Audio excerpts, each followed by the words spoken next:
Opa, sejam bem-vindos ao nosso canal Direito e Esportes Eletrônicos. Meu nome é Hélio e nesse vídeo, nesse episódio, a gente vai falar sobre Direito e Esportes Eletrônicos advogando sem fronteiras. Por que a gente resolveu gravar esse vídeo? Porque muitos dos seguidores, muitos dos advogados, dos estudantes de direito que estão tentando entrar, migrar para esse nicho, esse grande nicho que é o direito dos esportes eletrônicos, direito de games, muito me perguntam sobre a possibilidade de se advogar de cidades pequenas ou de eventualmente até algum outro lugar do Brasil. E existe sim essa possibilidade, e nesse vídeo a gente vai esclarecer tudo isso. Então fique comigo até o final, porque você vai conseguir compreender aqui o que você deve fazer e como você deve fazer para poder atuar de qualquer lugar do Brasil nesse cenário dos esportes eletrônicos e mais, também se tornar uma autoridade. Eu vou começar falando aqui nesse vídeo sobre algumas questões muito pontuais que os alunos me perguntam, e eu tenho até no fundo da minha tela aqui um painel branco que a gente vai escrever e vocês vão poder fazer as anotações de vocês.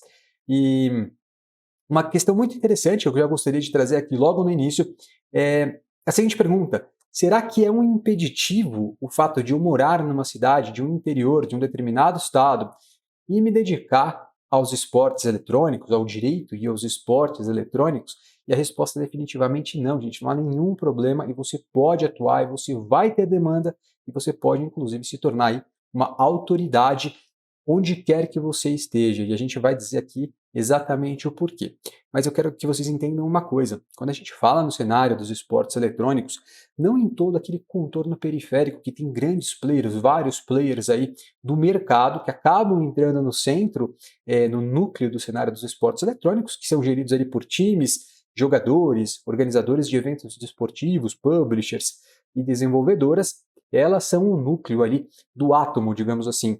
E no contorno periférico desse núcleo, a gente tem diversos outros players, diversos outros profissionais que prestam serviços para esse grande nicho. E a advocacia é um desses. E o que é interessante aqui para a gente? Que na capital, por exemplo, do estado de São Paulo, na capital do Rio de Janeiro, ou em grandes capitais, nós temos a maior concentração de times grandes, tá? De times que já têm aí um grande nome, um grande renome, participa dos grandes eventos, mas são poucos times. A realidade do cenário brasileiro, no que tange aqui os jogos eletrônicos e os esportes eletrônicos, é que a gente tem pulverizado no Brasil inteiro cerca de 89 milhões de consumidores de jogos eletrônicos. E boa parte desses 89 milhões, aproximadamente aí um terço ou até mesmo a metade desses usuários, eles projetam ser um dia aí atletas ou passar por um determinado tempo em algum time competitivo profissional para que ganhem renome ou para que eventualmente aí consigam faturar valores. Então, a gente tem que entender que nessa realidade desses 89 milhões de consumidores, e não sou eu que digo que existem esses 89 milhões, mas a gente tem parâmetros objetivos de revistas de alto renome, como por exemplo a Newzoo, que trata para a gente aqui do crescimento exponencial dos esportes eletrônicos e dos jogos eletrônicos. Então a gente percebe que esses usuários eles estão pulverizados pelo Brasil e também existem muitos times que estão divididos aí em diversos lugares. Então, eu quero que vocês entendam inicialmente isso e o que é importante a gente saber nesse contexto. Quando a gente fala aqui dos benefícios e o cenário traz para a advocacia, a gente tem aqui diversas áreas do direito que vão se aplicando a esse cenário, tá? Então aqui você vai compreender que você, em primeiro lugar, não precisa estar nos grandes centros das grandes capitais para você atuar no nicho dos esportes eletrônicos e defender os atletas. E em segundo lugar, você pode advogar de qualquer lugar do Brasil, de qualquer lugar do mundo e também apenas na forma online. Tá? Já é uma grande realidade em diversas áreas, vários advogados têm hoje em dia escritórios apenas digitais, às vezes é adequado, às vezes não é, mas na medida em que você aparece, que você se torna aí um especialista, uma autoridade no assunto específico, como por exemplo esportes eletrônicos, a sua realidade pode mudar, pode ser que você comece com um escritório digital, depois evolua e vá ter um escritório físico de pequeno porte, médio porte ou até grande porte. Então, nada impede que você comece de onde você estiver e com o que você estiver, tá? Então vamos para a nossa tela, que eu quero apresentar aqui para vocês algumas ideias e algumas questões muito pontuais que vai ajudar, acredito aqui, que vocês a dar os primeiros passos aqui nos esportes eletrônicos e também compreender que você não precisa de fato estar nas grandes capitais para iniciar nesse nicho, tá?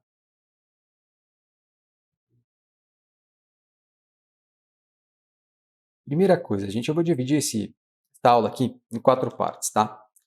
Primeira parte, o que é importante vocês entenderem.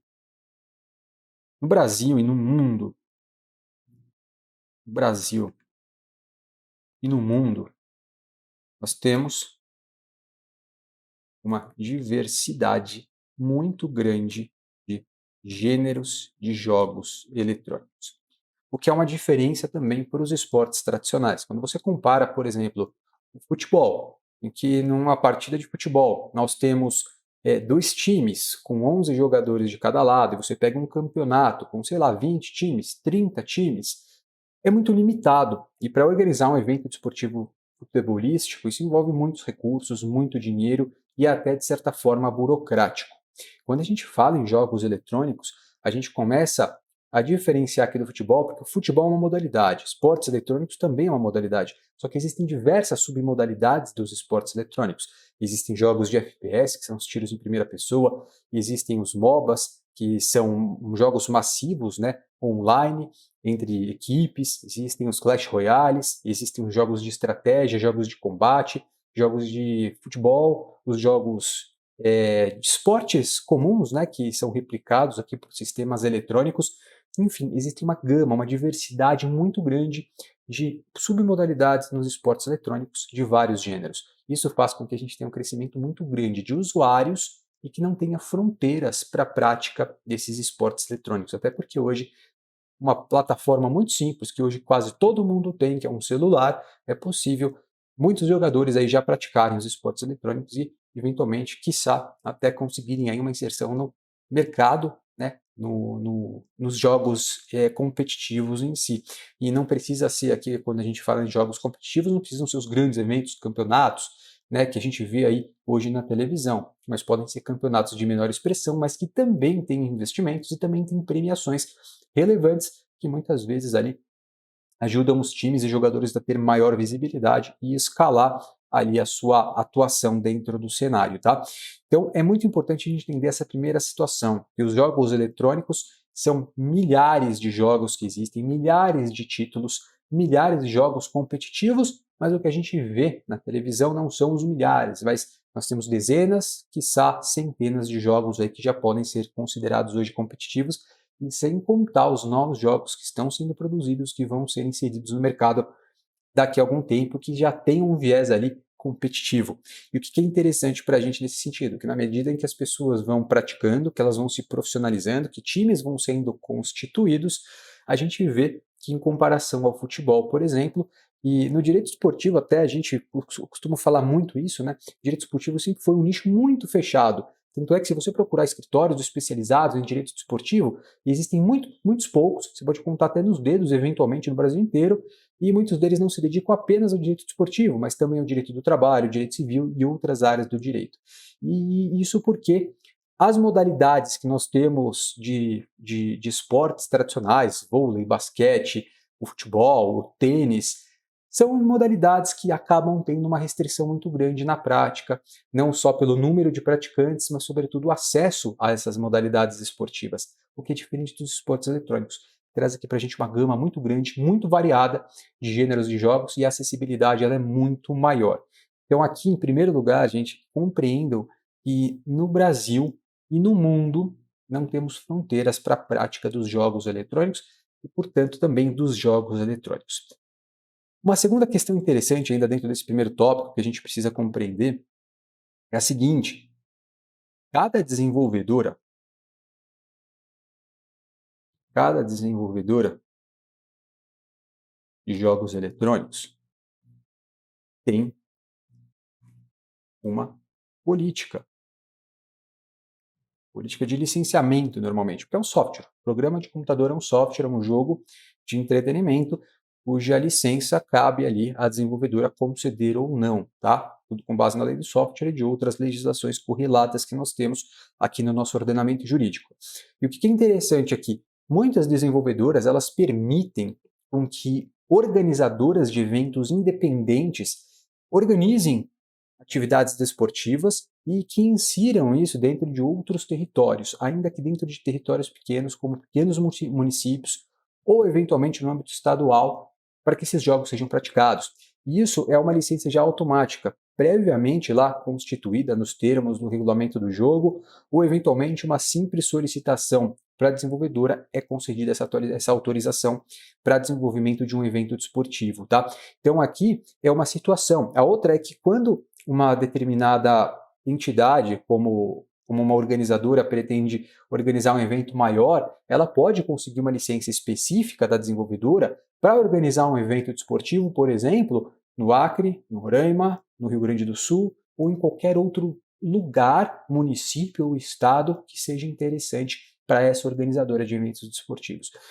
Então aqui a gente percebe que não há restrição nesse sentido. E até as pequenas regiões, elas vão sendo desenvolvidas e vai haver ali um potencial desenvolvimento econômico dentro do cenário dos esportes eletrônicos nas micro-regiões. Então se você mora, por exemplo, num pequeno município e no município vizinho vai ter um campeonato de um determinado jogo, sei lá, um Counter-Strike, um League of Legends, um Free Fire, qualquer tipo de jogo que vá ser organizado ou de maneira presencial ou de maneira online, já começa a perceber que dentro ali do seu estado, na sua região, vai começar a ter ali um desenvolvimento nesse sentido. Se você for especialista, um advogado especialista nesse sentido, muito provavelmente você vai conseguir ter ali uma gama de mercado muito grande, tá?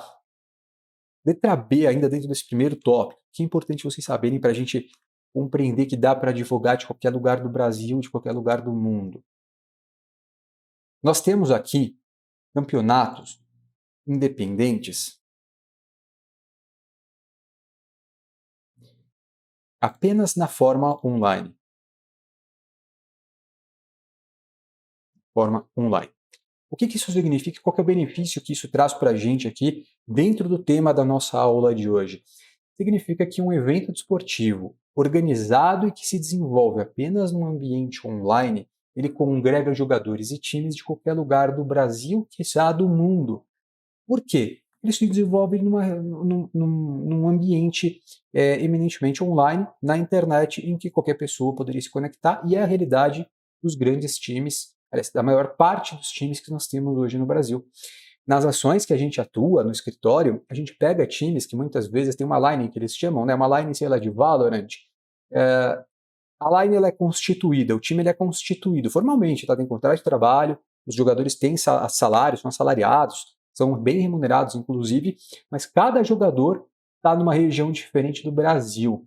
Então, quando a line é desfeita, é desconstituída, porque não performou bem, ou porque, enfim, teve algum problema, a gente acaba entrando com ações, por exemplo, na área trabalhista, ações, reclamações trabalhistas, para cada um desses jogadores em cada lugar em que eles estão, porque a competência definida pela CLT lá no 650, 651, quando fala da competência territorial, o local de prestação de serviços é o que, enfim, define ali a competência territorial. E se o jogador nunca saiu de lá, foi contratado à distância, nunca saiu da sua casa e joga da sua casa, dentro do ambiente online, a competência territorial é ali. Então imagina, eu estou aqui em São Paulo, eu pego ações no Brasil inteiro nesse sentido. Por que você, na sua região, na sua cidade, você não pode pegar da mesma forma clientes que estão pulverizados aí pelo Brasil inteiro?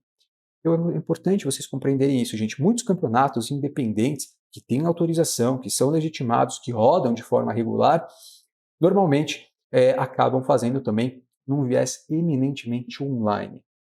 E isso, mais uma vez, beneficia muito cada micro-região do Brasil. E seja uma cidade pequena com, sei lá, 5, 10, 20 mil habitantes. Não importa, dentro dessa cidade pode ter um atleta que esteja jogando em qualquer outro campeonato e joga de forma regular. E eu costumo brincar, a gente, sei lá, você mora num prédio, muito provavelmente no andar de cima, no andar de baixo, nos andares, nos apartamentos ao lado, provavelmente tem algum jogador, algum garoto que joga profissionalmente, e muitas vezes você não sabe, muitas vezes nem os pais dele sabem, mas são remunerados para jogar, né? E muitas vezes tem uma relação jurídica de trabalho nesse sentido. Então, entendam que, mais uma vez aqui, esses campeonatos independentes, eles rodam às vezes na forma apenas online, isso é uma grande realidade, isso representa um grande potencial em qualquer lugar que você esteja, tá? Uma outra questão muito, muito, muito importante, ainda dentro do tópico A aqui, do item número 1, letra C. Quando a gente fala da diversidade muito grande de jogos também, a gente vê que há muitas atividades escolares acadêmicas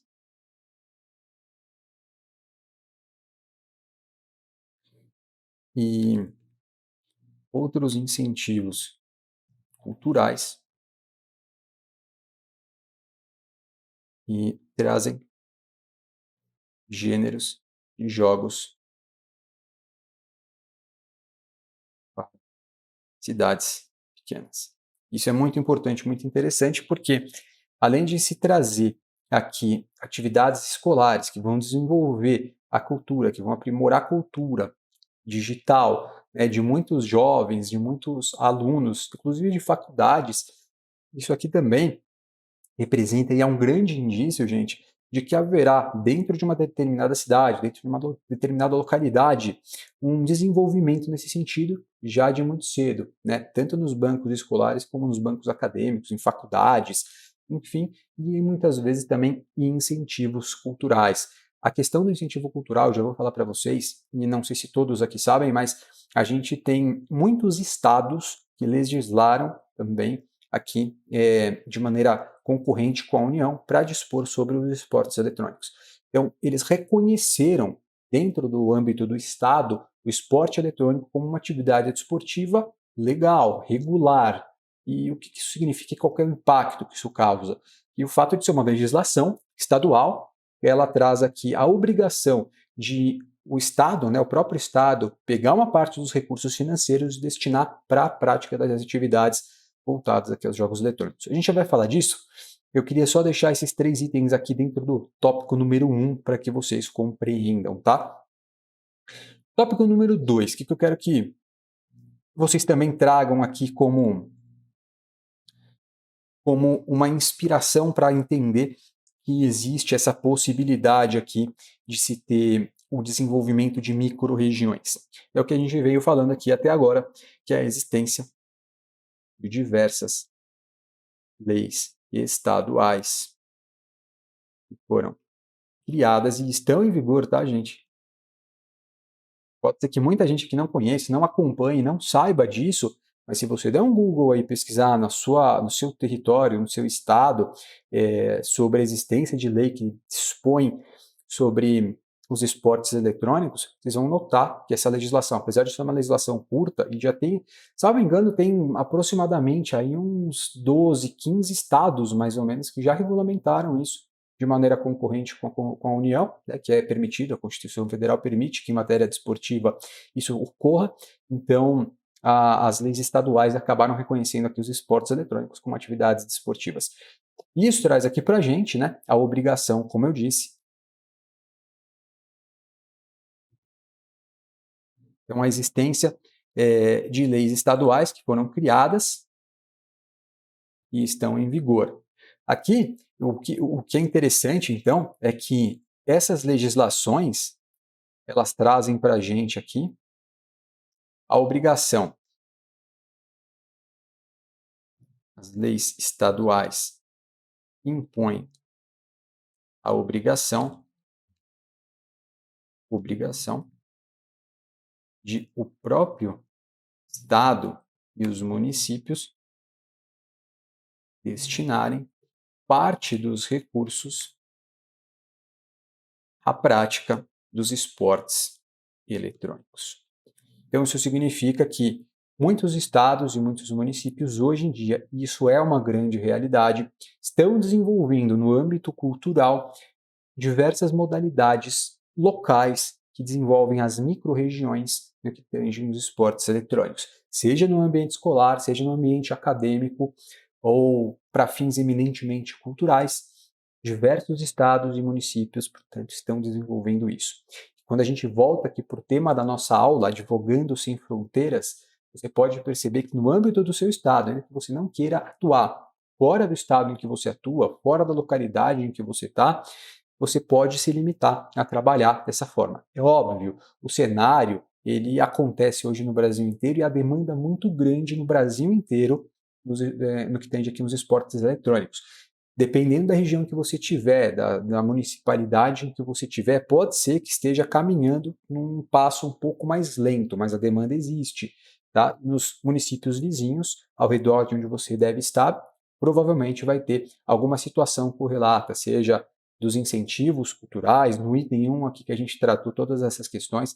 Demanda, a gente, não falta, não vai faltar. Ela existe e nunca vai deixar de existir, porque a gente vê que os jogos eletrônicos, eles vêm, gente, vêm com força, tá? As relações jurídicas se desenvolvem dentro desse ambiente, as demandas jurídicas, elas acontecem, não só judiciais, mas também extrajudiciais, e nos dois âmbitos aqui a gente consegue ver um crescimento exponencial nesse sentido, tá? Então, nesse sentido, é importante vocês conhecerem aqui as legislações, tá? E que é interessante aqui no terceiro tópico. Terceiro tópico aqui. O que eu quero que vocês entendam aqui? A gente falou, em primeiro lugar aqui, da diversidade de jogos que existem, dos gêneros. No segundo lugar, a gente falou aqui das leis estaduais que movimentam pequenas regiões. E a gente falou aqui no tópico 1 e 2 sobre questões muito específicas que estão voltadas aqui às regiões pequenas e que vão movimentar, vão prospectar aqui novos negócios dentro dessas localidades, dentro dessas municipalidades, ou também, eventualmente, no âmbito estadual. E, em terceiro lugar, o que eu quero que vocês entendam, e aí a gente já parte para um ambiente um pouco maior, que seria aqui a nossa atuação no âmbito nacional, que é o que eu, por exemplo, faço hoje no meu escritório. E se vocês perceberem, se vocês quiserem procurar depois, existem várias matérias que saíram aqui de ações judiciais que nós atuamos e que a gente acaba atuando no Brasil inteiro.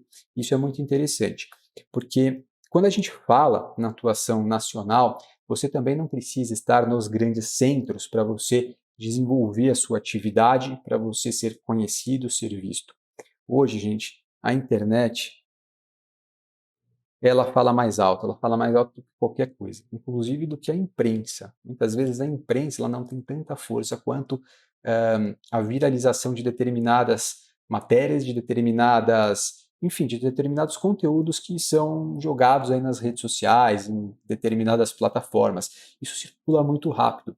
Se você souber fazer uso disso para levar a sua própria imagem como advogado, como advogada, para o resto do Brasil, aí você vai conseguir, sem dúvida nenhuma, atuar em qualquer lugar do Brasil, independente de onde você esteja. Você pode estar até no Japão. Se você conseguir fazer no Brasil a prospecção ativa, e aqui a prospecção ativa, quando a gente trata dela, ela tem diversas ramificações, diversos tentáculos. A gente verifica que ela te permite trabalhar não só no âmbito estadual e municipal, mas também no âmbito nacional. E se você tiver aqui na prospecção ativa uma estratégia muito bem delimitada, muito bem delineada, no sentido de abranger o maior número possível de pessoas interessadas nesse nicho dos esportes eletrônicos, definir bem aquela persona que você quer atingir com as informações que você vai divulgar na prospecção ativa, por exemplo, você vai começar a ser visto como uma autoridade. E você não precisa, e olha que interessante, você não precisa nem sequer dizer onde você está, porque as pessoas não querem saber onde você está. Eu falo isso por experiência própria, é uma vivência, é uma questão empírica. Eu vivo isso e eu percebo que os times e os jogadores, gente, cá entre nós, boa parte deles, eu acho que um terço dos meus clientes, talvez eu conheça pessoalmente ou enfim, por câmeras, mas boa parte deles eu nem sequer conheço, porque muitas vezes a gente só estabelece aqui uma relação pela internet, muitas vezes por vídeo e muitas vezes apenas por e-mail, às vezes por WhatsApp. E olha que interessante, isso para fazer uma consultoria, isso para fazer um serviço extrajudicial, isso para fazer eventualmente uma ação judicial. Olha que interessante. E aqui você consegue chegar nesse nível de ser conhecido no mercado por meio da prospecção ativa. E aí, na medida em que você divulga, que você leva adiante a sua imagem, que você leva adiante aqui o seu trabalho, muito provavelmente você vai abranger aqui a nação inteira. E volto a dizer, as pessoas não querem saber em que lugar que vocês estão, elas querem saber se você vai resolver o problema delas. Essa é a grande verdade. Tá? É isso que eu sinto no mercado, é isso que eu passo para os meus alunos e é isso que eu estou compartilhando aqui com você de maneira absolutamente gratuita. Tá? Então, esses daqui são os 3 pontos mais importantes que vocês precisam entender, gente. E muita gente pensa que isso é uma objeção, pensa que isso é algo que vai ser um grande impeditivo para você se desenvolver, para você conseguir conquistar mercado nos esportes eletrônicos só porque você reside numa cidade pequena, num estado distante que tem aparentemente pouca demanda. Isso não é uma verdade. Isso não é uma verdade. E aqui, desculpa dizer, desculpa, sincerão, gente, mas muitas vezes a gente tem síndrome de vira-lata, porque você não fala inglês e o outro fala, ou porque eu moro numa cidade pequena que tem menos habitantes do que a outra cidade, ou porque eu tenho menos tempo de formado que o outro que tem mais tempo de formado, mas isso não quer dizer absolutamente nada, tá legal? Você é uma pessoa formada em direito ou está se formando em direito, você conhece um pouquinho dos jogos eletrônicos, gosta dos jogos eletrônicos, então você tem um grande potencial de se tornar um grande profissional, uma grande profissional.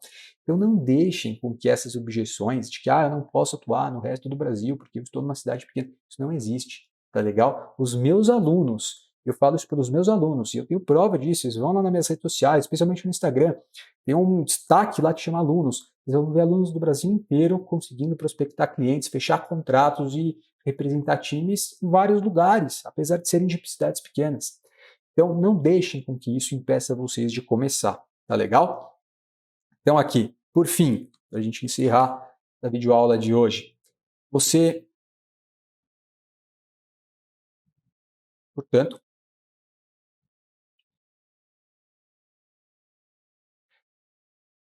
diante do que a gente falou,